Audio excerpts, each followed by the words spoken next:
What do you think is the most annoying thing that someone says to you? Probably how many reps. How many reps we got left? I've just fucking told you. Do you know what my one is? I just want to be toned.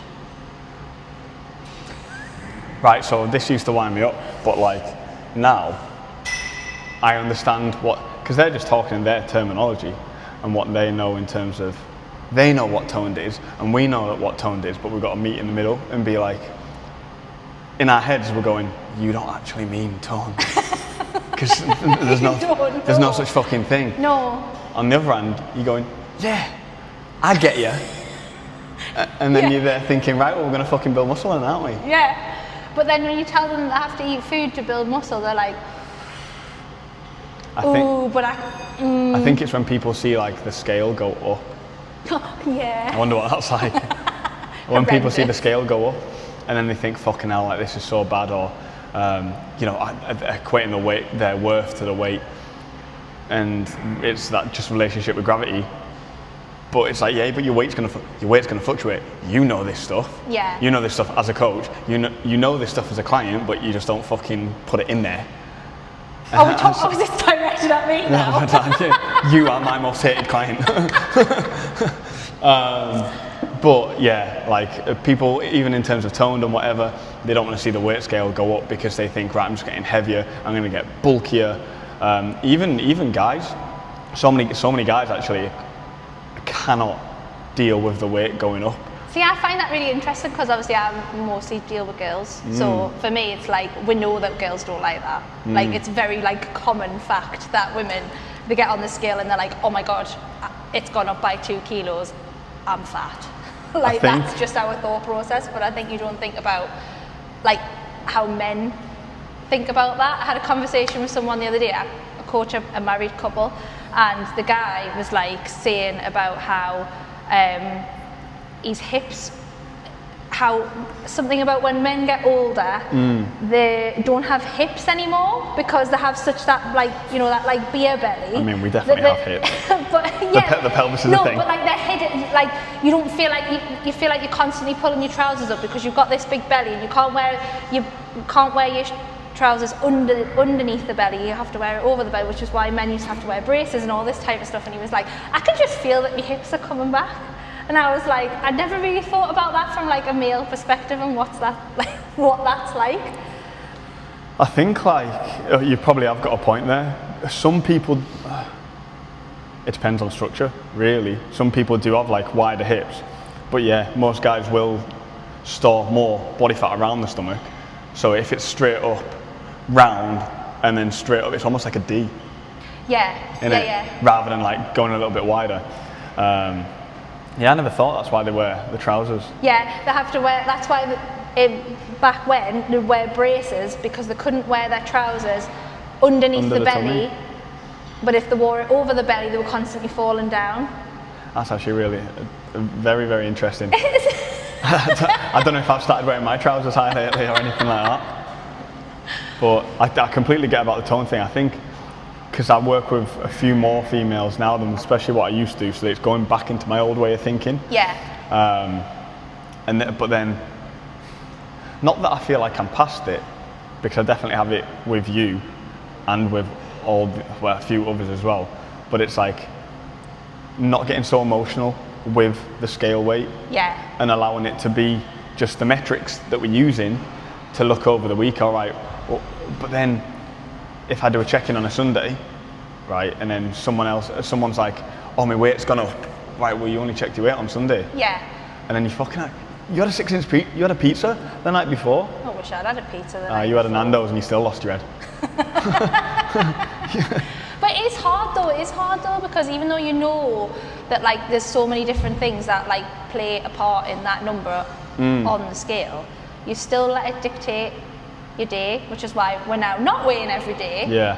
And we are just going to weigh once a week. But that makes me feel better because it is like, well, we don't know what the rest of the week was like. And it is like, so what happened yesterday is making that number more. Yeah, it can. I mean, it can be good. It can be bad. A conversation that I literally had with someone yesterday, I think it was not allowing it to be that emotion. Yeah. And she was like, right, okay, because she'd had a few frustrations over the past week. She'd eaten out a few times. Obviously, you get your hidden oils and your sauces and stuff in there. Yeah, and then your salt and your more And carbs. 100%. Yeah. And I'd said to her, right, whether it's good or whether it's bad, don't let it dictate how you're feeling. And I got a message this morning, the weight's gone down. She's like, I'm over the moon. I'm like, no, like... No, we can't be happy about it either. No, like, I want you to be fucking like... I just don't want you to there. feel anything. Yeah. I want you to be dead inside. Numb. Absolutely numb. But I mean, even me, I'm probably the heaviest now that I've ever been. I think, so I'm about 87 kilo now, whereas people look at me and think that I'm about 90 something. Yeah. And I'm like, nah, I'm not.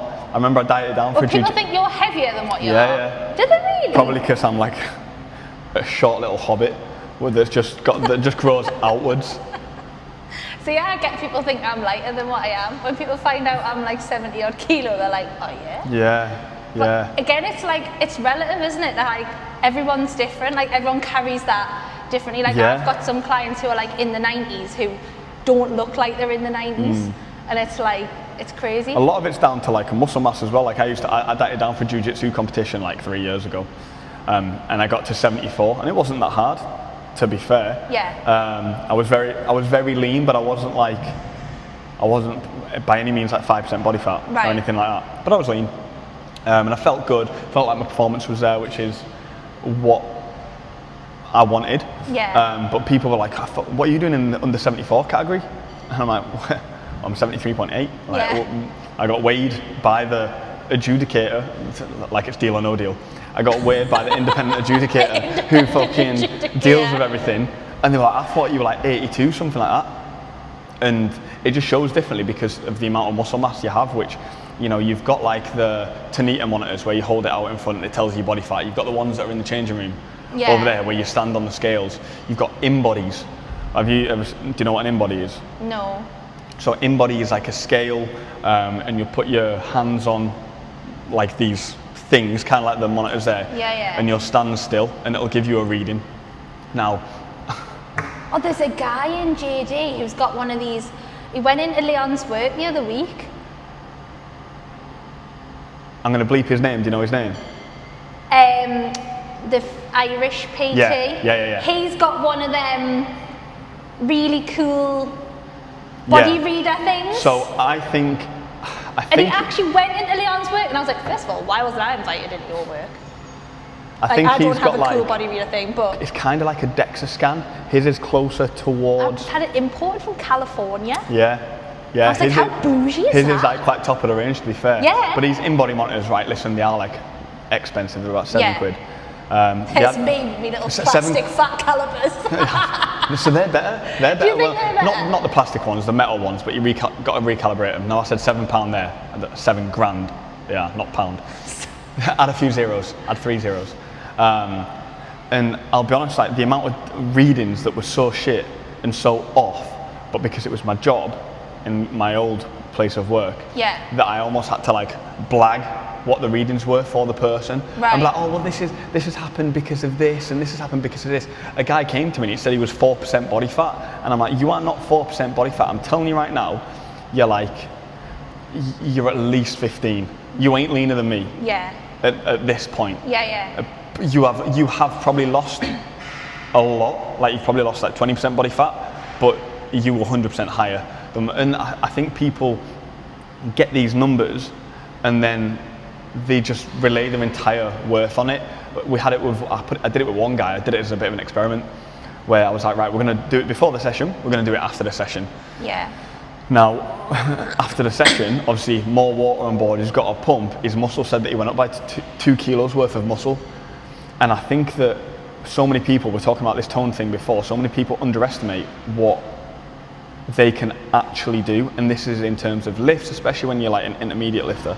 Yeah. And this is in terms of building muscle. You are not building 2, 3, 4 kilos of muscle in the space of a month or 2 months. Nah. It just does not happen. It's the same when someone was like, oh, what's your 3-rep max squat? And he was like 130, but by the end of this 8-week block, I want it to be like 160. You think you're gonna add 30 kilo onto a 3-rep max squat? I just find that a lot of people aren't realistic about stuff like this though. It's like, you'll say to someone will say, oh, I want to lose a stone in 6 weeks.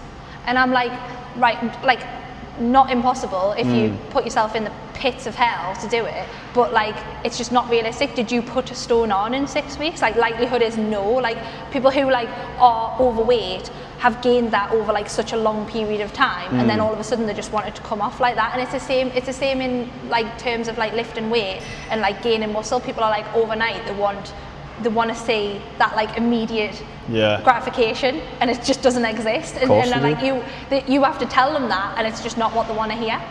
So a lot of the time it is like, I'm just going to be honest with you, that ain't happening. It's hard sometimes to have that conversation. It's very awkward to have that conversation, but like what you're after right now is going to take a lot longer. And obviously I've got too many years doing this. I don't. Fresh. Like I'm fairly happy having them conversations now, but it's trying to find the way to word it. Old me, 25-year-old Brett would have been like, that shit's not possible. now I'm like, well, listen, you know, I've got to say it carefully. I'm treading on eggshells a little bit, but I will always tell them. You know, if they're looking for, as you say, like a couple of stone in like a few weeks, it's like, you think we're going to lose 14 kilo in 5-6 weeks? Like, let's be real. It's not happening. What we would do in an ideal world is go back in time and start earlier. We don't have that luxury, so you've got to, I always used to say, you've got to raise, what was it?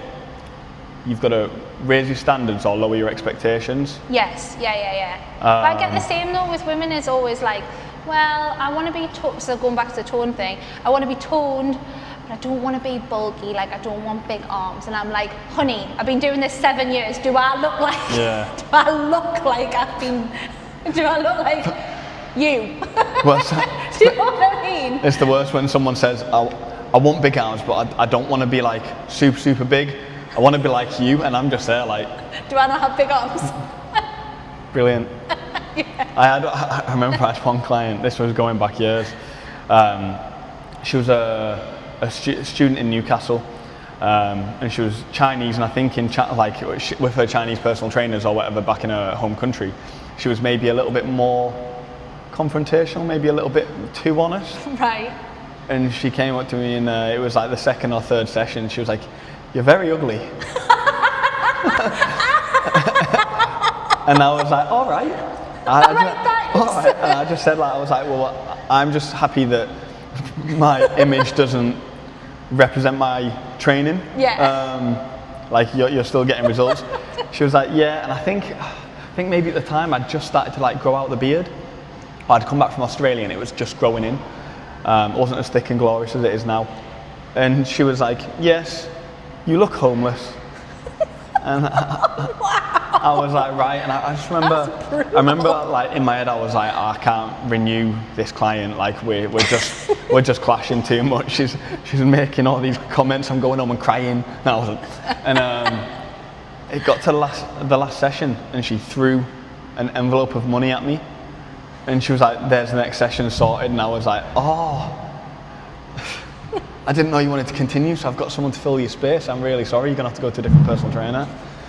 I don't know how it would be if someone was like, you're really ugly. You'd be like, okay, can I just go to the toilet? And I'd be like, okay. Just you come back, your mascara's running down your face. Have you been crying? No, I'm fine, I'm fine. I think I'd be like Ross in that, I'm fine. That's me gone off on a tangent there, but I think like some clients will set like expectations and will say like some of the craziest things, to be fair.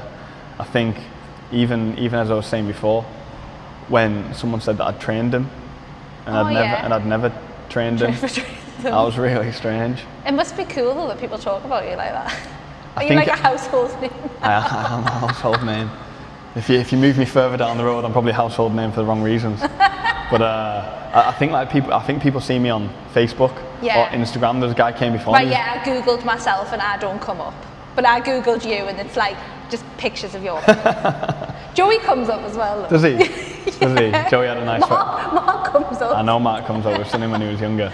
So I'm literally the only one. I need to I need to up my game. I think it's because of what I did. Like, because I was fitness instructor for so long at like a group of hotel chains, because I won fitness instructor of the year. Like, I think it was largely because of me winning that then TUI reached out and were like, we want you to come work for us in Egypt. And then loads of bombings happened and I had to go home. Yeah. And then, but then that's how I ended up in Newcastle, to be fair. And I was there for 5-6 years. So I left before COVID because I went just online, and then I went after that. But everyone went just online. Everyone went online, and I remember like my group of friends, they actually, because everyone was like I did professional wrestling for a little bit. Yeah. Like I had like a couple of training matches, not a lot. I was rubbish, but I had potential. Oh right. And obviously.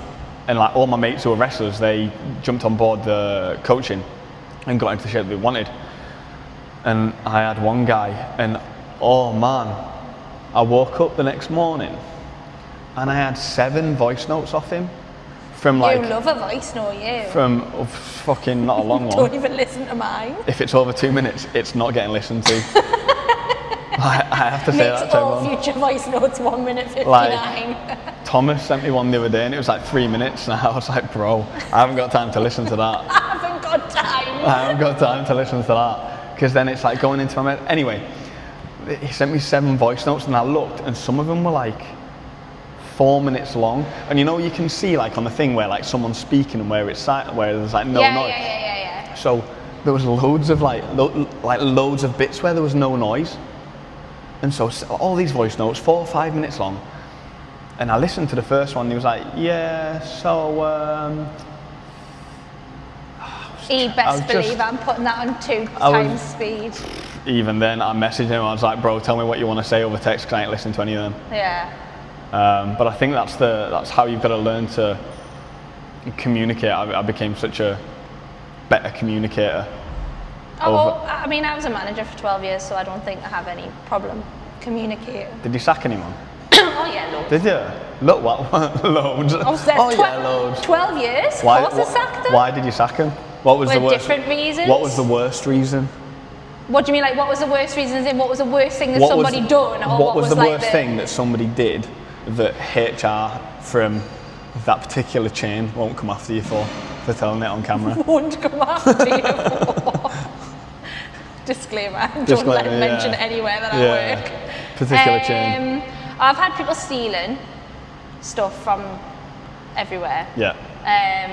I've had most of it. There's nothing really like dead dramatic though. It's always just like they didn't turn up and blah blah blah, and some of them like sexual harassment and stuff. Was it? Oh yeah, but I think when you work in food. I almost said the name of the chain there. No, don't. Yeah. But when you work in food, like I worked in a few different places, so you do just get that though, and you have to work with a lot of younger kids. I mean, I was 18 when I started, but then if you think like fast forward 10 years and I'm 28 and I'm dealing with loads of 18-year-olds. Yeah.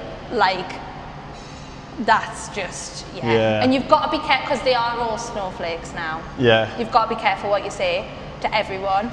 So I think like I just transferred a lot of that skill over into PT and being like, knowing what to say to people. They like, well, this is what's going to happen and this is like the truth of it, but like without it being too direct to the point where they're like, oh, I don't want to coach with because. I think, have I had that before? Like, have I had that me personally? I think everyone thinks you're like really super tough. Dickhead. Yeah. I think people think that, and then they start working with me and they realise they're right. Sometimes. I think, nah. Everyone thinks that I'm really nice. The worst. I think I am really nice, but you know. The worst that I had was at my old place of work. We had a few like unwritten rules, and it was like no chewing gum because it gets on the floor. It was like no yawning. No yawning? No yawning if you yawn. I can't help it if I need to yawn. Yeah, you should go like that. If you do each 10 press-ups, obviously being late, standard. And there was, like, now I don't like this one. I don't usually do this exercise with my group anyway. The rope push down. Oh, yeah. If that bangs on the metal frame, it's 10 push-ups. Right. And we had a guy and it was like his 3rd session or something like that. and I'd said he'd banged the ropes, and I was like, oh, don't do that. I was like, because everyone makes a noise, they go, oh. Like, it's like when someone drops. So cringy. It's like when someone drops a pint glass in a pub. Hey! Sort of like that. And I was like, oh, don't, yeah, because I caught it for him. Yeah. I was like, yeah, like if you drop that and it makes a bang against there, I was like, everyone makes noise. It's 10 press ups, blah, blah. I was like, he was like, all right, got you. And he did it again on his next one, and everyone went, way.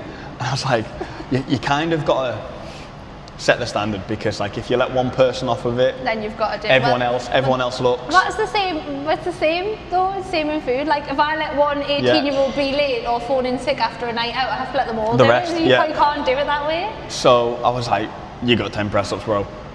And he was like, I was like, for the rope thing, I was like, you got 10 press ups? And he was like, I'm fucking not doing them. And I was like, well, you are. And he looked at me and went, cunt.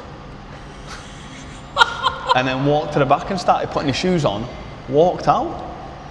And then he rang. Over 10 press-ups? Bro couldn't do 10 press-ups, that's what I'm getting from that. He rang the owner later on and was like, I want my money back for my 6-week trial.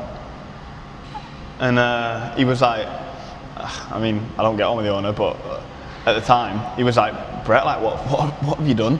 He was like, I've had to give him his money back here. Trying to be nice. And I was like, mate, I'm just setting that, like, I'm upholding the standard of what we'd expect for everyone else. I can't believe he just walked out. Have I pissed anyone else off? I mean, me daily. Hey? Me daily. You daily. There was a guy, this is all the gossip, innit? When I worked in Egypt, there was a guy on like the other team, on my team, but I was like sports leader, so I would go out and do the sports with them, like tennis, football, PT, stuff like that. Then there was a guy above me, he was younger than me, he was only like 19, 20, and I was like 24, 25 at the time. Yeah. And because I came in like 2 weeks after him, he thought he was like the big shot and everything. And like the manager loved him. Absolutely loved him. And me and him didn't get on. And he used to just try and like wind us up, and he was like, oh, you're a pussy. He was like, look at all that muscle. He was like, it's just for show. And he was like, I could probably beat you in an MMA match. And I was like, you probably could. I don't know MMA. I don't fight in MMA. And like one day he was like, your shorts are dirty. I was like, well, they're not, mate. They're clean on this morning. He was like, nah, they look dirty. I was like, well, crack on then. Like, and then the manager came over about 2 hours later. He'd fucking obviously spoken to her, and oh, was it her? No, it was a him. He'd spoken to the manager, who was yeah, but her. the manager was a her. Yeah, and she was like, oh, Brett, your shorts look dirty. And I was like, how? I was like, how are you winding me up? Like, you've obviously got this thing together. I was like, I'm not having this. And like, after a bit of an argument, a bit of a back and forth, they took me in front of like the head of the hotel, and they were like, we want you to apologise, or like, we're kicking you out. Yeah. And so I apologised. I didn't want to leave Egypt. Did I? I was having but you didn't do anything? Exactly. Maybe you've just got one of them faces though. I think I've got one. But the best thing is, that guy, he's called Harry, he then messaged me a few years later saying, hey bro, hope you're good. Hey bro. Hey, I see you doing online coaching now, like how much are you charging? And I don't charge this, as you know, but I was like £400 a month, minimum commitment, 6 months, and I need to take 2 months up front, so it's £800. And he was like, oh, I can't afford that. I was like, no worries, bro. So yeah, that was my way of getting back at him. But usually I am very polite unless I feel scorned, or like, do you know what I mean? Like if someone, I had it here. Literally my first month, I think it was like my second client. He was like, I'm gonna pay cash. And then he'd done like a couple of sessions, and I was like, bro, like I need this cash. Like I can't. Yeah. You can't come to another session without the cash. And he was like, cool, I'll bring it tomorrow. Never heard from him again. Blocked me on everything. So. Yeah, I think. So what did you do? Set his I car messaged him. I messaged him on Facebook, and I was like, "Bro, I think you're a bit of a prick, if I'm honest." No, you didn't. Yeah, I did. I was like, I think you're an absolute fucking... I can't remember what I called him, but I was like, you're a pussy for the fact that you've gone ahead with something, you didn't have the balls to tell me that you were cancelling, you've just blocked me and you've not brought in any payment. Well, yeah, I do think that everyone thinks that you're like a lot meaner than what you are. But I don't understand because I always smile at everyone. I've always got... I've never got a... Someone said to me the other day, they were like, you're always smiling. Do you know what? In sixth form, I won biggest smiler. Did you? Yeah, so I don't know what happened since then. maybe life got the best of me. I mean, I don't think I've ever won anything in my life. Well, yeah, exactly. Maybe number one manager.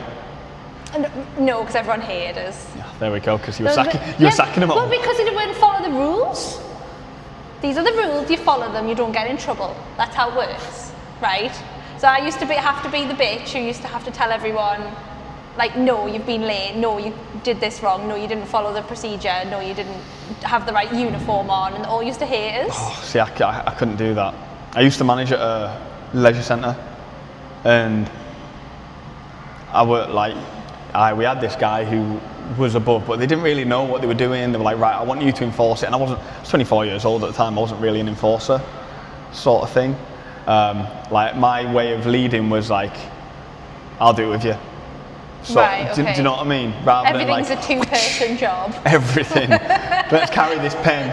Me and Emma doing everything together. Literally. Everything's a two-person job. And yeah, in the end, I was like, I can't do this. I remember one of my favourite stories was when we had to change over from like badminton to karate, and it had to be done in like 2 minutes. So basically, if you booked like, say, an hour slot, 1:45 until 2:45, I had to come in at 2:43, shut everything down. That's so specific. Oh yeah, it was very specific, and I had to shut everything down within 2 minutes. I had to get everything ready.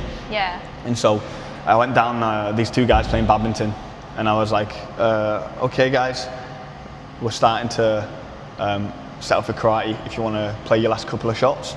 And he was like, no.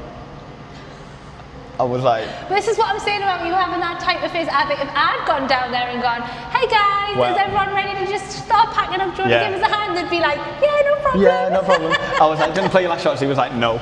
I was like, I mean, I'm not asking. Like, I'm telling you. Do you want to play? Right now. Do you want to play your last shot? And he was like, we'll play until we've finished our game. Oh, wow. And I was like, all right then. So like, you had the nets and you tied them around like the metal thing. Yeah. So I just started undoing the net and started moving the posts. And then they were still playing even though there was no net. So I just caught the shuttlecock. 24 years old, dickhead. Right. I caught the shuttlecock. I was like, in a bit, lads. And they were raging, absolutely raging. I was there with like it was like a squeak, like kind of like a mop for like wooden floors, but like it wasn't wet. It just got all the debris off the floor. Yeah. So when it's karate and it's barefoot, they're not studying anything. Anyway, I went up to reception. And they were like, "Oh, those guys are pissed at you. Like they came up here, but they're getting changed now." And she was like, "They always try and get a free game or a free court, so they'll usually complain about the littlest things." And I went upstairs and I was just preparing. I was like, geeing myself up. Ready, like, hyping yourself up. My team were there and they're like, what are you going to say? And I was like, I don't know. And I heard on the radio, we had like walkie-talkies, and it was like, Brett, can you come to reception, please? And I was like, they all looked at me. And I was like, here we fucking go. Waiting. So like, the office, it was like up some stairs, and so they were all like perched on the stairs, like looking over at the banister. And I walked round and I walked past them, and I came round into reception. I was like, how can I help you, gentlemen? And they're like, just waiting to speak to the manager about you. And I was like, yeah, I am the manager, how can I help? Oh man, that was my favourite line ever. That was my favourite line ever to a customer. I have never felt just want to so speak much to power. the manager, and I'd go, yeah, I am the manager, and they'd go, no, like the manager, and I'd be like, yeah, I am the manager. Most of the time the men are male, like that's what the men would be like. Well, there must be a man above you or something like that. I've had that a few times from like male customers. There must be a man above you. No, it's me. I am the big dog. I am the big dog, literally. I am the big, it doesn't get any bigger than me. Yeah, and I'd be like, so what is it you would like to complain about? They're like, well, you, and I'm like, well, stunning. Yeah. These guys, they were like, oh, so you're the manager? Yeah. And I was like, yeah. Would you like to raise your complaint with me? And they were like, they said what the complaint was, which was obviously me. And I started writing it down on like a post-it note. Love how you started writing it down. I am a knobhead. Yeah. They were like spoken to like a piece of trash. And they looked at me after that. I was like, I'll process this. They went, you're going to throw that in the bin, aren't you? And I was like, yeah, should we see you next time? Scrubbling it over. Oh, they were raging they didn't get the free game. They were like, you're not going to offer us a free game or nothing? I was like, unfortunately not. Yeah. But now I am essentially, especially like being on rent here, now I'm my own boss. Who are you going I get to speak to people however I want. Who are you going to complain to about the manager? Well, exactly, it ain't me. When and you are the manager. I think that's like the interesting thing now with like myself and then clients as well, because in one way it's like they're your boss, but on the other way it's like you're their boss, so it's kind of like it's like a two-headed prong. Yeah, I know what you mean, because they are like, you have to be careful, don't you? I think you have to be more careful doing this job, talking to people, than in any sort of other industry, because you're talking about people's bodies, you're talking about how people look, and things like that. And you do have to be careful. It's not like when you work in food and you're like, you're shit on the till. Yeah. You can't upsell hot wings. Like, you're terrible at it. Do you know what I mean? It's like it's none of that. It's like, and everyone's like abilities are so different. So you've got to take everyone's abilities into account. You've got to take everyone's like how their body works. Like, everyone's got different little niggles and things like that. Like, I know people think that for most part PTs just stand there and count reps. Yeah. Like, there is that sort of like. I mean, some do. I mean, yeah, some do, but. Good job, I can't count. I was gonna say, I have a clicker. Yeah, I don't even have a clicker. I'm just like, they're like, how many? I'm like, how many have you done? Yeah. Because it looks still fucking easy. But I do think, like, with the clicker, like, life hack for me with the ADHD is being able to focus on so many things at once. I can't do that. So that in the background there means that I can actually look at what's going on in front of us instead of being like, 1, 2. I have to get to click it, and I'm like, shit. How many have you done? 10. Oh, I've put 12. Shit. I went too fast. I had a conversation with someone, and they were like, oh, I'm really busy outside of work now. I've taken this job on at home, so I'm not really going to get to the gym. I just don't have time. I don't have time. That's a big kicker, that one. I don't have time. I get it at points, I do. I do as well. You're a parent, I'm a parent. We both know that, like, the kids take priority. Yeah. But what I do find frustrating is knowing how much, I think when I look back before I had Lincoln, at how much time I had, what did I do? Yeah. What did I do with all that time? Because I think so it'll often be like overtime or stuff. Now we've got the kids, and sometimes like when you get home from work, you do just want to relax, and I think that time is so important. But I also think like knowing when to dial it back, and there was a mentor who I follow, and he spoke about like busy being a continuum. And he was like, you've got 2 continuums there. He was like, life and busyness with life, and then training. He was like, if life gets busier, then your training has to reduce. Yeah. It just has to. Like, you can't stay always at the top. Yeah. But then the less busy you get, the more you can push it. And it's like, it's a continuous sliding scale. And I thought that was a really, really effective point. And so I said to this person who's like feeling like, they're feeling a little bit more lethargic lately and stuff like that. And I was like, well, you're feeling more lethargic because you aren't training.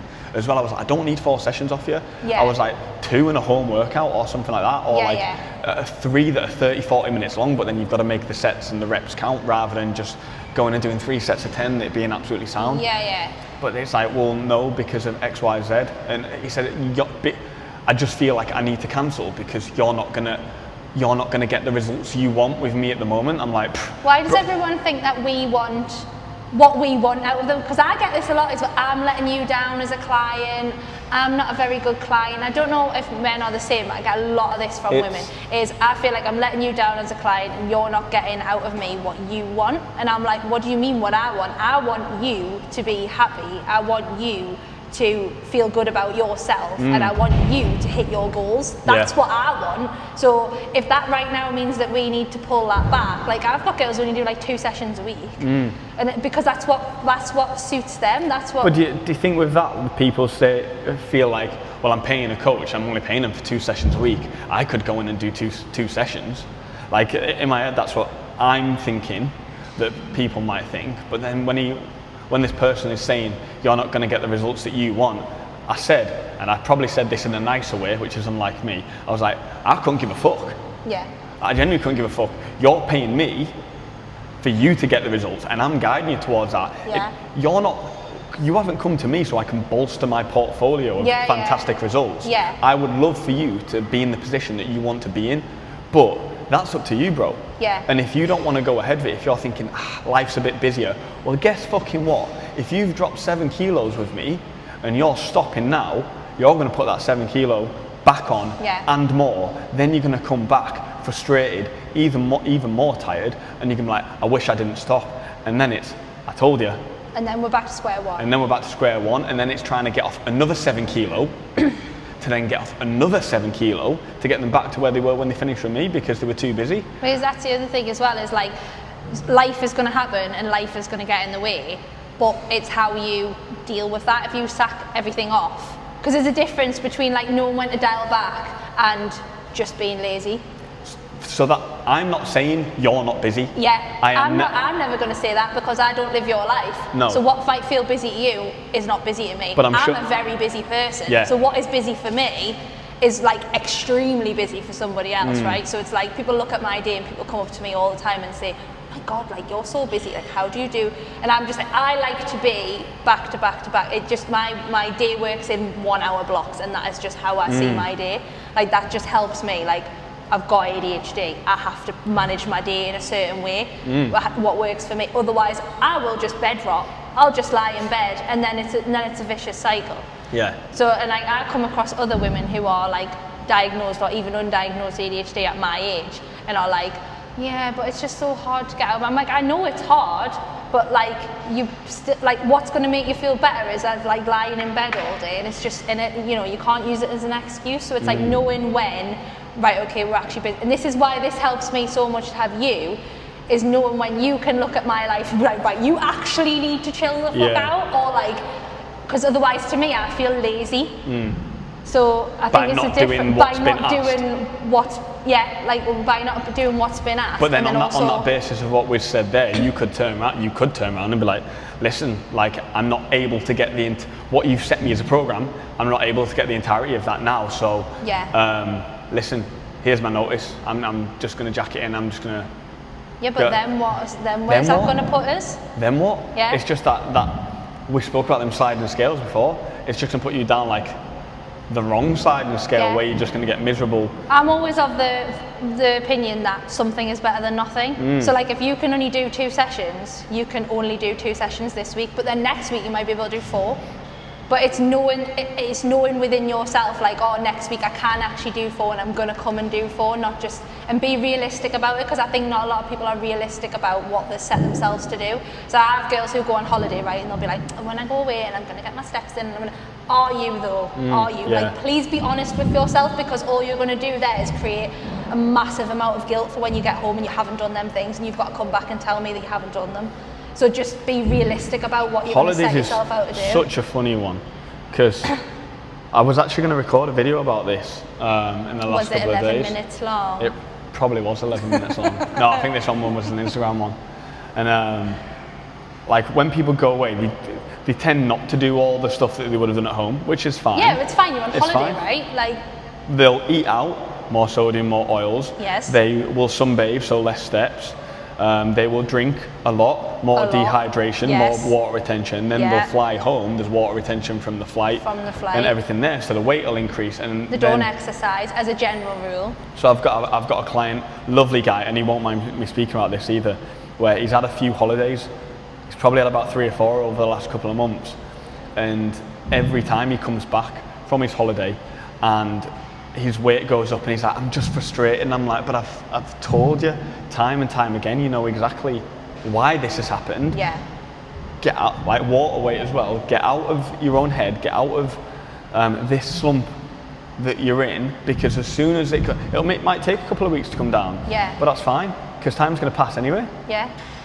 But it's about, I think it's the guilt that comes with that, and I think it's because people say to themselves, right, I'm going to go away, and there's the gym in the hotel, so I'm going to train, and I'm going to, do you know what I mean? Like, I'm going to do all this stuff, I'm going to carry on doing what I've been doing, I'm just going to transfer it into that holiday, and I'm like, but you have to actually look at it and be like, are you going to do that? Yeah. Because most of the people won't do that, which is understandable, because how often do we go on holiday?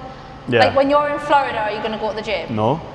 Right, so exactly, like if I'm going... That's me telling people what to do every single day. If I'm going on holiday, likelihood is, if my hotel has a gym, I probably will go, right? I will probably go once or twice, because I really like going, and for me, it's a bit of dopamine. It's like, it helps us with the day, it sets us up for the day, and I am a better girlfriend and parent for that. And I know that, so I try to stick to my routine, because I thrive off routine, and if that falls out of place, even on holiday, I find it really difficult to then come back and get back into it. So I try and keep aspects of it, even when I'm away, which is not realistic for most people though. So I know that, so I don't preach that to other people, because I'm just like, are you really going to go away and do that stuff? Are you going to do 10,000? Like you'll get loads of steps in, right? Loads of steps. But you're also going to be in America, so you're going to eat like 10,000 calories a day.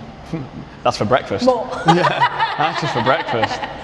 Like these are I would say to my guys, if you want to train, great, I'll help you retraining over there. Yeah. If you don't want to train, that's also fine, because these are the times that we train for to enjoy and to be able look to good. go away. You know, the amount of people who will say, well, I want to look good on the beach. I want to look good on holiday in a bikini or whatever. Yeah. Well, let's train for that, and when you're there, do you need to do it?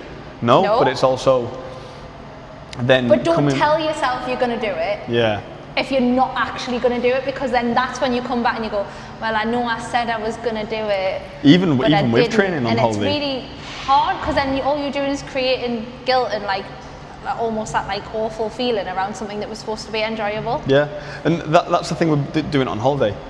Make it enjoyable. Yeah. It wants to be enjoyable, and if you still put on some kilo, who fucking cares? Yeah. Who cares? Yeah. Like, there's going to be some body fat, some water weight, probably a lot of water weight, and some muscle, some body fat, some water weight.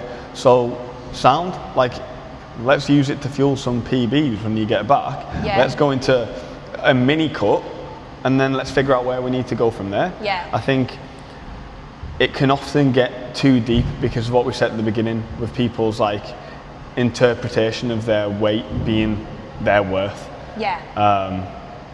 When it's so much more than that, and it can fluctuate from stress to sleep to alcohol to dehydration. So when we are talking about alcohol, it's like World Cup's been on. It's a big hitter at the minute. Alcohol. World Cup's been on. Summer alone it's a minefield. It's like the sun comes out and everyone's like, let's go out and have a drink. Yeah. And you're like, great. Do you know what? Do you ever feel that? Like, so when I was at Download, I ever feel like I want to have a drink? Yeah. Yes. Yeah. So when I was at Download, it was dead hot, and I wasn't like, I'd love some water. I was like, I could do with a proper cold Copperberg. But I've never. You're a cider drinker. I've never thought that about a beer. Oh really? Yeah. Oh no, I love me a nice cold Corona with a bit of lime in. Yeah. Oh yeah. Or no, but my go-to would obviously be like a glass of wine. In the summer, I'm a seasonal wine drinker. So in the summer I drink Blush Rosé and Sauvignon, and then in the winter I drink reds. So in the summer now, if someone said to me, should we go and have a glass of Sauvignon, I'd be like, yeah. I see, in my head, you're just saying words, and there's that monkey clapping. Like that. Like, I'm sure you said words there, and I just zoned out. What? Like, I had Sauvignon and I had a cherry blossom of this, and then it had notes of wood and stone. No, I'm not that faffy over it. I'm just like, you know what? This doesn't even taste like apples. I just want fruit flavoured drinks like, that don't taste like alcohol. Like people say to me like, you know what? Sometimes like it'll be like alcohol, right? and they'll be like, hey, I had a few drinks last night and I've lost weight. And I'm like, you are dehydrated. Wait till Monday. False. I'm like, take your weight for me on Monday. And they're like, oh, it's gone back up. Do you know that some people don't even know that there's calories in alcohol? Did you know? It's like with the 0% stuff. I didn't have a beer, but like I had the 0%. I don't know what the calories are like in there. It's not too different. Oh, is it not? No, it's just the one that contains alcohol. Oh well, I'm definitely like it'll be like 200. It'll be like 200 calories for an alcoholic beer, and it'll be like 150, 160 for a non-alcoholic beer. Right. So it's not that different. So but I'm like, yeah, but what I'm trying to tell you isn't just about the alcohol and the effects of the alcohol and the effects on fatigue and the effects on sleep. It's the calories which you're then consuming, which you're then coming to me and telling me that you're hungry later in the day, where you've just wasted 200 calories. I had a client last week so I took your advice when I went away, because obviously if you are going to drink and you're in a deficit, right, you've got to be a little bit, if you want to have a few, fine, but be clever about it.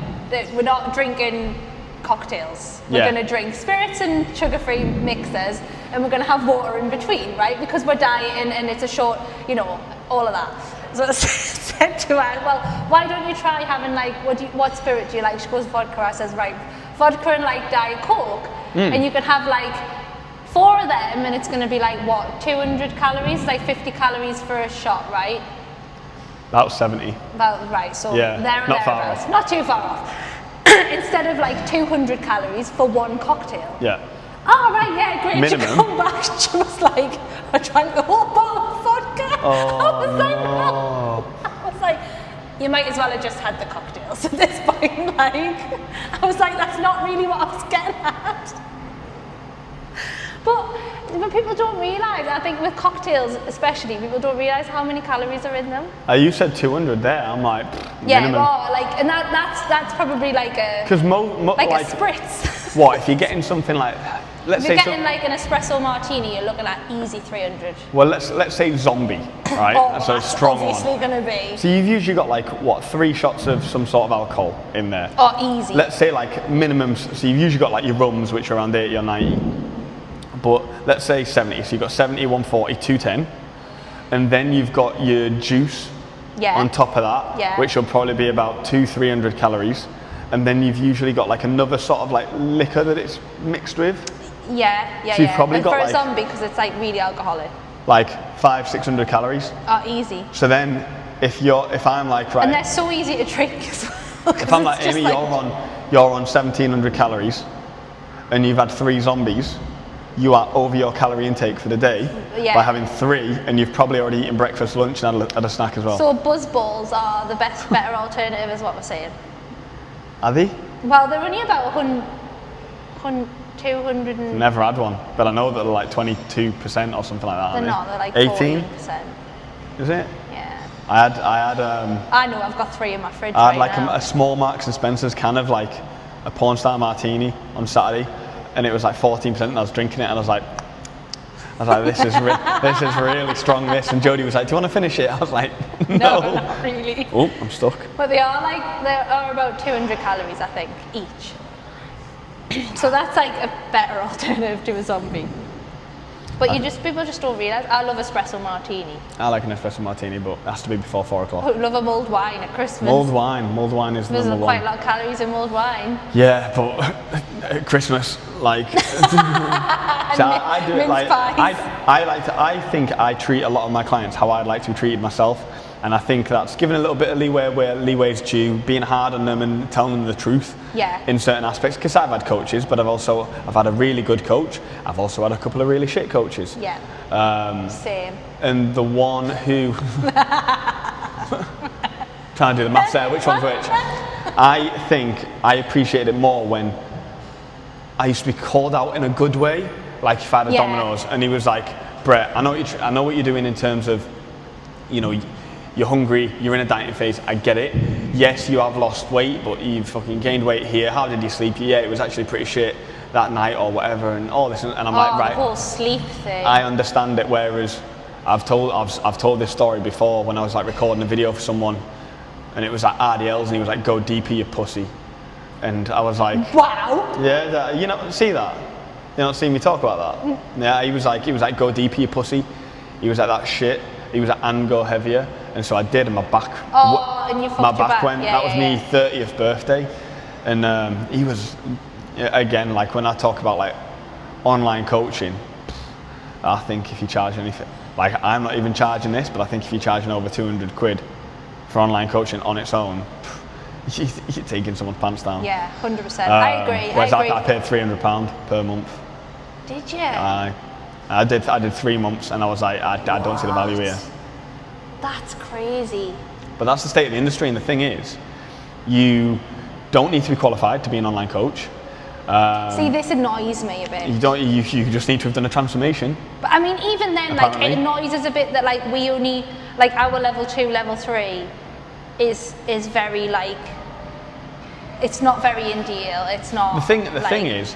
But then it's it's what you do with that. Do you know what I mean? Like that's the difference. I just think there's so many people lying in the industry now to be able to get clients. Well, you know why, don't you? Because I think it's an easy way to make money. Of course. But I know a lot of people get into PT because of that and do the level 3. Yeah, and they think it's an easy way to make money. I know so many who, I'm going to have to bleep that one out.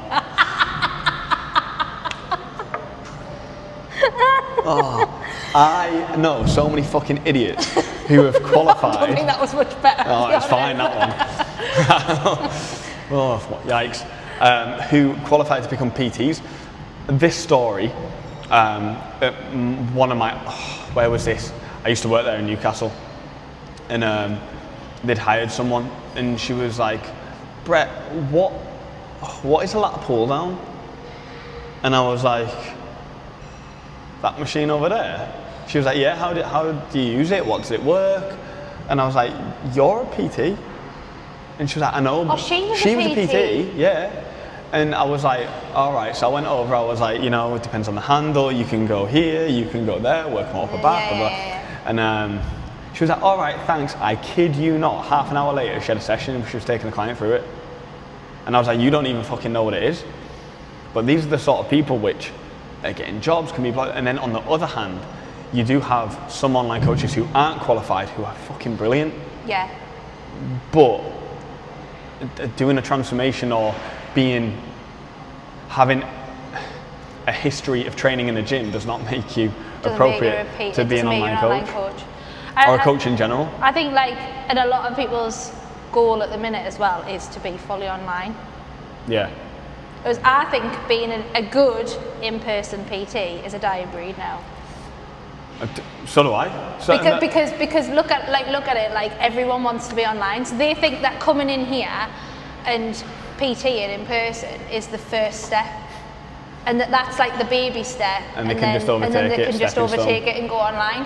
And it's like actually like the bit where you work like in person with people, for me anyway, is the important bit. Yeah. Like that's the bit where you get to touch base with people. Like I hear about everyone's life from start to finish, week in, week out. Like it's basically therapy at this point. Put that on the board. Yeah.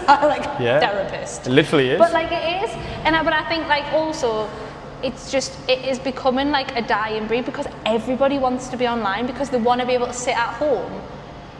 And do their job from home. So I don't like. And I don't want to go online fully. I think that's an element of it, but I also think people will I've heard people say, why would you get a one-to-one PT when you have, obviously I'm 6-to-1, but why would you get a one-to-one PT? Because you have to rely on them all the time when you can get an online coach and I'm there 24/7, I'm in your pocket, and I'm like, no, I understand that. I was like, you don't need to slag one thing off to then upsell your thing. Yeah. But I also think, and I heard this so many times, because I was there's nothing wrong, like we both online coach, like, there's nothing wrong with being online, and when I first started I was just online before I came in here. But there's so many, I used to be part of a mentorship group. You'd get a call with the mentor once every 3 months and he'd be like, so what do you want to talk about? And it's like, bro, I'm paying you tell me. Yeah. But he had that many people, he couldn't keep up with them. And there was people in the Facebook group saying, hi guys, just taking on a few new clients, how do you know when to change calories? And I'm like, you're taking money. You're taking money from these people. What do you mean? When should I change calories? How much shall I lower it by? Like how are you having this conversation now when this person has already paid you? And I think a lot of people want to sell I personally think they want to sell that if you come with me online, I can help you from anywhere in the world. So I'm always on my laptop, and it's like, I will be at home and I won't help you because I have times that I set to actually go ahead and do my work. Yeah. Wednesdays, I do not work whatsoever. Yeah. Saturdays, I do not work whatsoever. And I'll hold my standards there and be like, these are the days I'll work. These are the days I'll get back to you. I'm not going to give you a response in 5 minutes. Yeah. It's not because I don't actually think that coaching quality comes with like contact response time. Yeah. However, if you're just ignoring someone, there's an issue there. Yeah. I used to work with a guy who his WhatsApp said like 1,337 or whatever. Let's like not that. talk about my emails, but yeah. And emails, fine, but like your WhatsApp where you're having all your conversations, like, and people aren't getting answered. Well, what you doing? I'm stuck again on this. Why? I don't know. I'm leaning back too far. But yeah, I think a lot of coaches want the freedom and the, hey, I'm gonna charge you. I know someone who's charging like £300-400 online, and he's like, you know, I'll help you from anywhere in the world, and I'm gonna like, yes, I will do some work, a little bit of work when I'm on holiday. I'm not going to be available 24/7. Yeah. I am not going to be responding to messages every single day. It's not going to happen. I will work with you as a coach. I will help you come to the conclusion, come to the answer that you need, but also I will respect your boundaries. You'll respect yours, mine, and I'm very open. And I think that's, you know, some people might have an opinion that I'm expensive. Some people might have an opinion that I'm not expensive rather than cheap. Or fair, but it is what it is for a reason.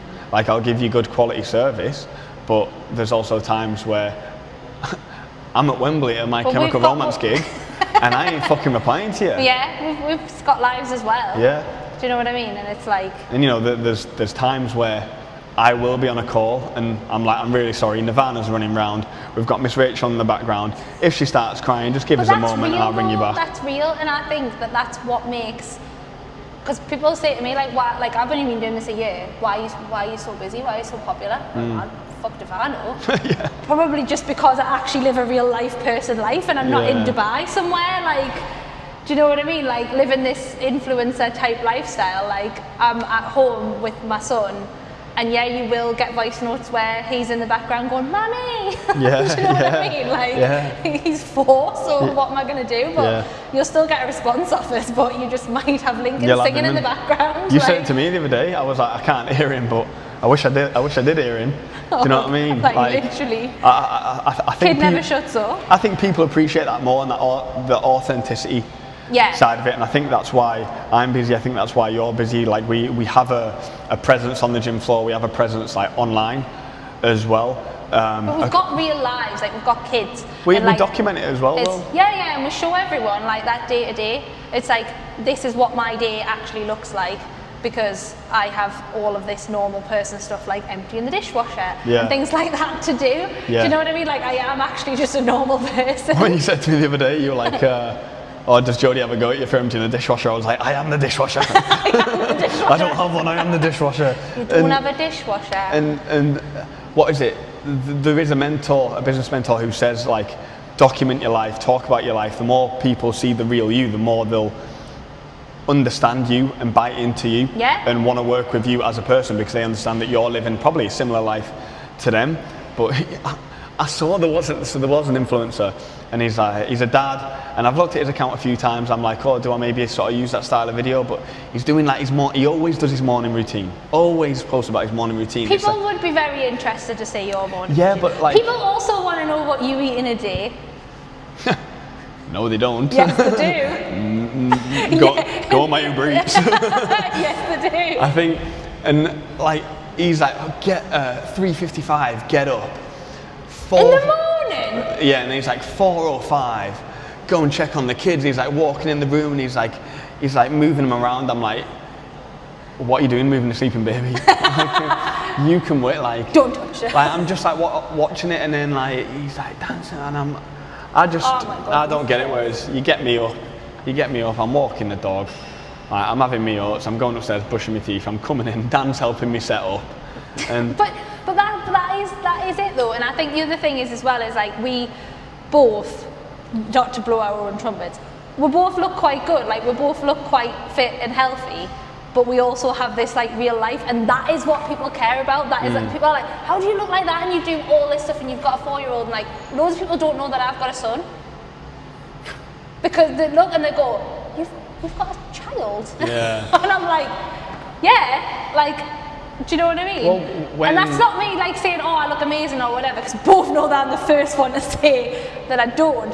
But it is that like, oh my God, because what I get off a lot of women is about like, you know, after you've had kids and what that does to your body and how do you look like that and you've got a 4-year-old. I think so many people tell themselves a narrative, don't they, that they have to look or feel a certain way after a certain event in their life, whether that be... I think a lot of women think I can't do that after I've had kids. Yeah, I mean... That mentality of I could never look like that after having a baby. Yeah, it could be having a baby. It could be turning 40 or 50. Yeah. It could be having a new job where like you're always desk-based and or your kids have had a kid and now you're a granddad and now suddenly like it's out the window. And it's just this narrative that we tell ourselves, and it's very easy for me to be in a position where it's like, hey, I train X many times, which max I train a week is 4 if I'm lucky. Yeah, usually 3, I train 4. Sometimes 2.